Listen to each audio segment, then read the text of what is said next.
ఆలోచిద్దాం, ఆశీర్వదిద్దాం. ఉమ్మడి నల్గొండ, ఖమ్మం, వరంగల్ పట్టభద్రుల ప్రశ్నించే గొంతు తీన్మార్ మల్లన్నకు మొదటి ప్రాధాన్యత ఓటు వేసి గెలిపిద్దాం.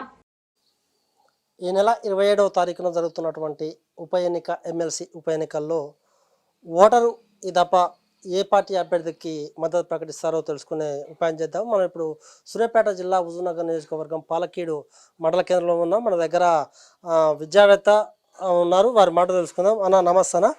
ఈసారి ఉప ఎన్నిక జరుగుతుంది, ఎమ్మెల్సీ ఉప ఎన్నిక. కాంగ్రెస్ పార్టీ తరఫున తీన్మార్ మల్లన్న, బీఆర్ఎస్ అభ్యర్థిగా రాకేష్ రెడ్డి, బీజేపీ అభ్యర్థిగా ప్రేమేందర్ రెడ్డి, దాంతోపాటు ఇండిపెండెంట్ అభ్యర్థులు అశోక్ సార్ కావచ్చు, మిగతా వారు కూడా పోటీ చేస్తున్నారు. ఈ దఫా ఓటు ఎవరికి వేద్దామనుకుంటున్నారు, ఎవరు గెలిచే అవకాశం ఉంది? ఈ దఫా ఖచ్చితంగా తీన్మార్ మల్లన్న గారికి ఓటేద్దాం అనుకుంటున్నాం.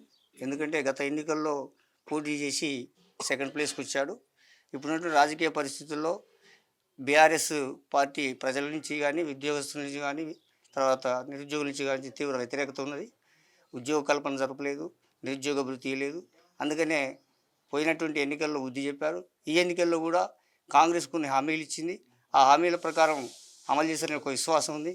అందుకే కాంగ్రెస్ అభ్యర్థి అయినటువంటి తీన్మార్ మల్లన్నకు ఓటేయాలని చెప్పి నిర్ణయించుకుంది. ఎందుకు తీన్మార్ మల్లన్నకే ఓటేయాలని ఎందుకు అనుకుంటున్నారు? గతంలో ప్రభుత్వ వ్యతిరేక విషయాల్లో పెద్ద ఎత్తున ఫైట్ చేయడం జరిగింది. మీడియాలో కానీ, తర్వాత బయట కానీ ఆయన పెద్ద ఎత్తున ప్రజా వ్యతిరేక విధానాలపై పోరాటం చేశారు కాబట్టి వేయాలనుకుంటున్నాను. ఇప్పుడు దాంతోపాటు ఇప్పుడు జనసమితి కావచ్చు, లేకపోతే సిపిఐ సిపిఎం పార్టీలు కూడా మద్దతు ప్రకటించాయి. ఎందుకంటే గత ఎన్నికల్లో కూడా కోదండరామ్ సార్ వల్ల కూడా కొన్ని ఓట్లు చీలాయి. ఇప్పుడు అందరూ కలిపి కూడా ఒక కూటమి ఏర్పడడం జరిగింది. విజయావకాశాలు ఎలా ఉంటాయి అనుకుంటున్నారు? మేము ప్రతిపక్ష యొక్క కూటమి యొక్క ఓట్లు చీలొద్దనే ఉద్దేశంతో ఉన్నాం.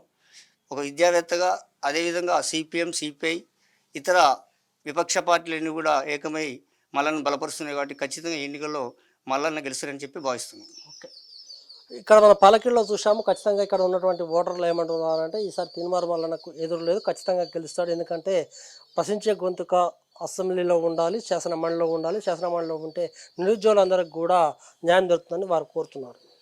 ఆలోచిద్దాం, ఆశీర్వదిద్దాం. ఉమ్మడి నల్గొండ, ఖమ్మం, వరంగల్ పట్టభద్రుల ప్రశ్నించే గొంతు తీన్మార్ మల్లన్నకు మొదటి ప్రాధాన్యత ఓటు వేసి గెలిపిద్దాం.